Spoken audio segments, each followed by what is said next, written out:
ലഹരിവിരുദ്ധ സമൂഹത്തെ വാർത്തെടുക്കാൻ പുതുതലമുറയ്ക്ക് സാധ്യമാകണമെന്ന് അഡ്വക്കേറ്റ് സജീവ ജോസഫ് എം.എൽ.എ.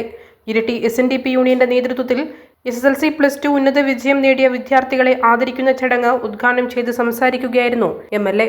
മികച്ച വിജയം നേടിയ 150 വിദ്യാർത്ഥികളെ ആദരിച്ചു.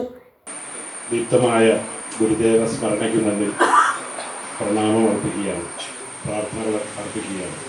ഇരിട്ടി SNDP യൂണിയന്റെ ആഭിമുഖ്യത്തിൽ നമ്മുടെ മേഖലയിലെ ഏറ്റവും മികച്ച വിജയം നേടിയ കുട്ടികളെയും വിവിധ മേഖലകളിൽ കഴിവ് തെളിയിച്ചവരെയും അനുമോദിക്കുന്ന ഈ ചടങ്ങിൽ സംബന്ധിക്കാൻ സാധിച്ചത് ഒരു ബഹുമതിയായി ഞാൻ കാണുകയാണ്. ആദ്യമായി നമ്മുടെ നാടിൻ്റെയും SNDP പ്രസ്ഥാനത്തിൻ്റെയും നമ്മുടെ ഓരോരുത്തരുടെയും അഭിമാനം ഉയർത്തിപ്പിടിച്ച് ഏറ്റവും ഉജ്ജ്വലമായ വിജയം കരസ്ഥമാക്കിയ പ്രത്യേകിച്ച് വിദ്യാർത്ഥികളെ ഞാൻ ഈ സന്ദർഭത്തിൽ നാടിനു വേണ്ടി അനുമോദനം അർപ്പിക്കുകയാണ്. നിരന്തരമായ പരിശ്രമത്തിൻ്റെയും കഠിനാധ്വാനത്തിൻ്റെയും വിജയമാണ് നമ്മുടെ കുട്ടികൾ കഴിഞ്ഞ പൊതുപരീക്ഷയിൽ നേടിയ ഉജ്ജ്വലമായ വിജയം. SNDP യോഗത്തിന്റെ നേതൃത്വത്തിൽ ശ്രീനാരായണ പെൻഷനേഴ്സ് കൗൺസിൽ സംസ്ഥാന തലത്തിൽ നടത്തിയ സ്കോളർഷിപ്പ് പരീക്ഷയിൽ ഇരിട്ടി യൂണിയനിൽ നിന്ന് ഉന്നത വിജയം കരസ്ഥമാക്കിയ നിയ സുഭാഷ് കൊട്ടിയൂർ, നൈനിക P. മുക്കട്ടി, ഗോപിക KS കൊശവൻ വയൽ, ഇഷാൻ ബിനു കണിച്ചാർ എന്നിവരെയും ചടങ്ങിൽ ആദരിച്ചു.